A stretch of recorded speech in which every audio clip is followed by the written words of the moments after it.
네, 반갑습니다. 산골짜기TV 홍근대 목사입니다. 이번에 제가 올릴 영상은 대통령 연설문 고치기입니다. 대통령 연설문 고치기는 최순실의 취미라고 알려져 있는데 우리도 한번 그런 연설문 고치기를 통해서 대중선동에 대해서 뭔가 좀 우리가 자각해가는 그런 시간이 됐으면 좋겠습니다. 모든 정권은 다 대중선동을 합니다. 문재인뿐만 아니라 다른 정권들도 다 마찬가지입니다. 이거는 대대로 역사적으로 진행되어 온 사실들이기 때문에 대중들이 깨어나는 것을 위정자는 싫어하죠. 그렇지만 이런 깨어나기 위한 시도들은 굉장히 많이 있었고, 이 역사 속에서 우리가 볼 수 있는 그런 대중선동을 깨우는 그런 이야기로서는 안데르센 원작의 벌거벗은 임금님, 이런 이야기를 볼 수 있습니다. 이 작품이 1837년도에 나왔는데 이미 그 전에도 계속해서 다스리는 자들은 대중을 선동해 왔습니다. 문제는 얼마만큼 하고 있느냐, 어느 정도 양심적으로 하느냐 정도지 안 하는 정권은 아무도 없다고 봅니다.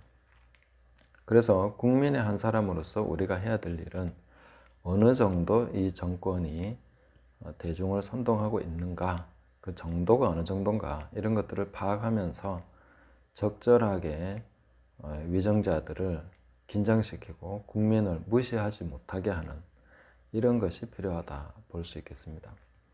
이 벌거벗은 임금님 이야기는 다 아시죠? 임금님이 옷을 좋아하니까 새 옷을 항상 입으려고 하니까 그 옷 만드는 두 사람이 이제 꾀를 내 가지고 눈에 보이지 않는 옷을 만들죠. 그런데 이거는 착한 사람 눈에만 보입니다.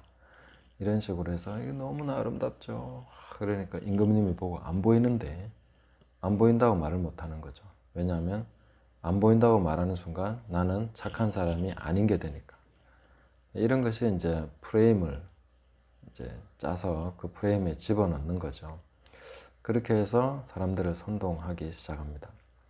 그 이야기에서는 이제 임금님이 가장 화려한 옷을 입고 이제 행차를 하시겠다 하고 나왔는데 모든 사람들이 봐도 임금님이 벗었거든요. 입은 옷이 안 보여. 그런데 안 보인다고 말하면 나쁜 사람 되니까 다 보인다고 얘기하는 거죠. 다 박수 치면서 아름답습니다. 너무너무 화려합니다. 이렇게 아름다운 옷은 세상에 처음 봤습니다. 이런 식으로 했는데 결국은 꼬마가 임금님이 벌거벗었다 이렇게 함으로써 그 장면이 깨지는 그런 이야기죠. 근데 이제 선동의 역사가 오래되어 왔기 때문에 지금은 그 정도도 좀 달라져 있습니다. 뭐냐면 이제는 임금님이 벌거벗었다 하면 어디서 막말이야 하고 이제 탄압을 하는 정도가 됐죠. 그리고 그런 류의 말을 하는 사람들을 가짜뉴스 유포하는 사람들이다 하고 팩트를 말하면 안 된다 하는 쪽으로 나갑니다. 이런 식으로 이제 선동을 하는 거죠. 그래서 우리 국민의 입장에서 해야 될 것은 대통령의 말이 어느 정도 사실에 근거하고 있는가, 이런 것들을 좀 분석을 해보는 것이 필요하다 생각합니다. 그래서 내일이면 또 8.15 관련해서 대통령 연설이 나오겠죠. 그것을 즈음해서 저도 이 앞에 대통령 연설했던 것 중에 8월 5일 날 대통령 주재 수석 보좌관 회의에서 이제 이런 주제로 했습니다. 일본은 결코 우리 경제의 도약을 막을 수 없습니다. 이런 주제로 했는데 앞부분만 잠깐 살펴보겠습니다. 그리고 내일 8.15 연설문이 나오면 그때 또 한번 분석을 해보도록 하겠습니다. 그래서 좋아요, 구독 눌러주시면 제가 더 열심히 이 일을 해보도록 하겠습니다. 이렇게 시작합니다. 일본의 무역 보복에 대해 정부와 기업과 국민이 한마음으로 대응해주고 계신 것에 감사드립니다. 모두 발언이죠. 이렇게 해서 쭉 발언이 이어지는데 이 부분을 한번 살펴보겠습니다. 일본의 무역 보복에 대해 정부와 기업과 국민이 한마음으로 대응해주고 계신 것에 감사드립니다. 자, 이 부분에 대해서 어떤 생각을 가지십니까? 정부와 기업과 국민이 한마음으로 대응해주고 계십니다. 실제는 한마음이 아니죠. 네, 한마음이라고 하는 것 자체가 굉장히 썸짓한 말입니다. 왜냐하면은 반대하는 국민도 꽤 다수라고 저는 알고 있고요. 기업들 중에는 이거 굉장히 우려하고 또 주식 가치가 하락하고 이렇게 하면서 지금 뭐 한 75조에서 100조까지 우리나라 주식 시총이 날아갔다 이런 식으로 얘기하고 있는데 뭐 그런 것에 대해서는 전혀 언급 없이 정부와 기업과 국민이 한마음으로 대응해주고 계신 것에 감사드립니다. 이렇게 말하는 거죠. 이런 것이 이제 선동이다 하는 거죠. 이 외에 다른 생각을 품는 것은 안 된다. 이런 것을 이제 전제하고 있는 것입니다. 정상적인 대통령이 해야 될 말은 뭐겠습니까? 일본의 이런 무역 보복 조치로 인해서 기업과 국민들이 여러모로 염려해주고 계신 거 알고 있습니다. 그렇지만 한마음으로 같이 대응해 주시면 감사하겠습니다. 뭐 이렇게 나가면 좀 괜찮죠.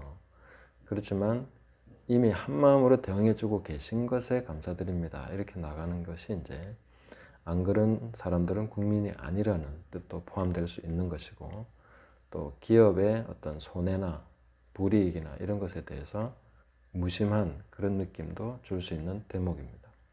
그리고 특히 힘든 사람들은 불매운동이나 이런 걸 통해서 힘든 사람들은 자영업자죠. 일본 제품을 판매하는 점주들, 그 관련해서 무역이나 여행에 종사하고 있는 그런 분들이 힘든 거죠. 그래서 대통령이라면 그런 분들까지 좀 이렇게 생각해주고 품어주는 것이 필요하겠죠. 그런 것이 좀 빠져있다. 이렇게 볼 수 있고요. 그리고 정부가 나서서 이렇게 불매운동이나 이런 것을 조장하는 것이 과연 합당한 것인가.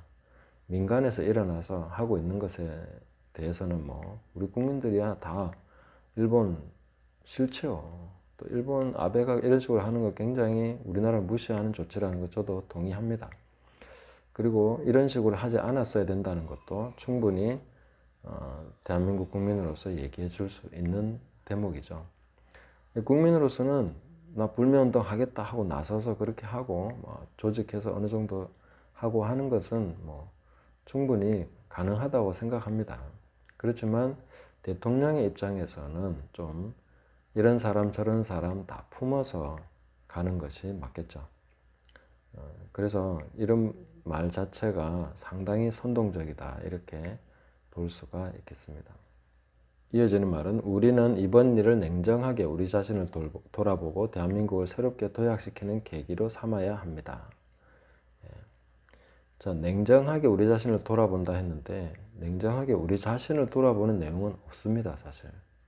그 뒤로는 이제 대한민국을 새롭게 도약시키는 계기로 삼아야 합니다 했는데 여기에 대해서는 다 동의할 수 있죠. 근데 방법이 뭐냐?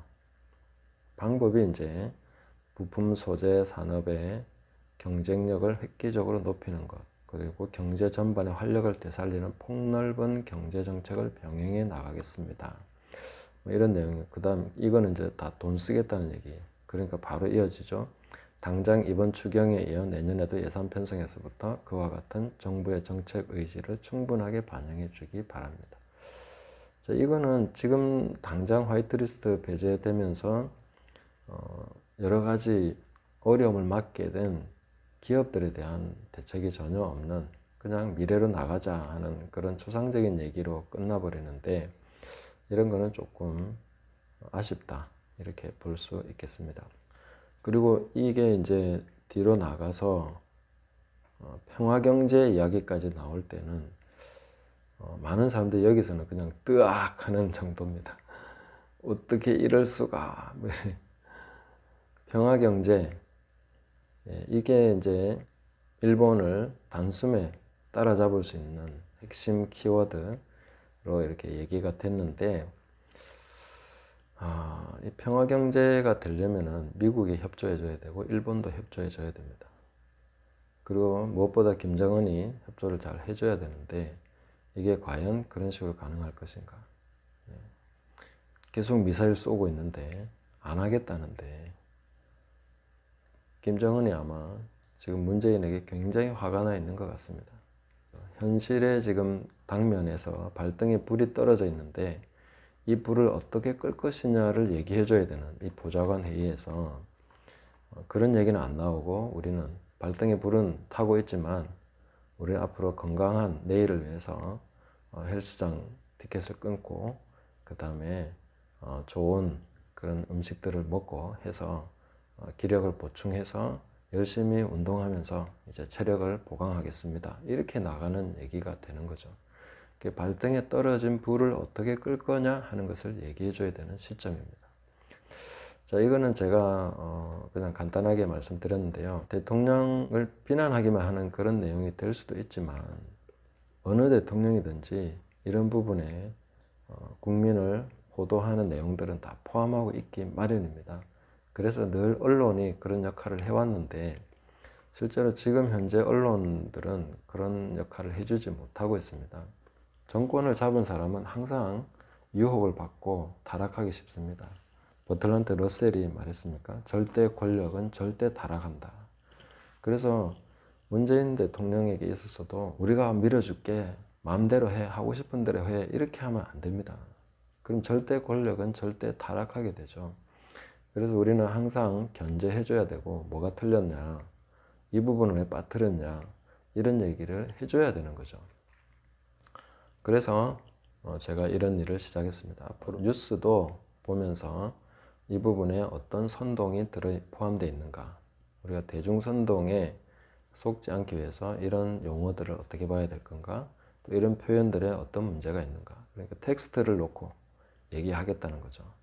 그 텍스트를 놓고 얘기하는 것은 사실 우리 모두가 서로 싸울 필요 없이 이 텍스트가 정말 맞느냐, 이거는 좀 말이 안 되지 않느냐, 이 정도는 서로 얘기할 수 있겠죠.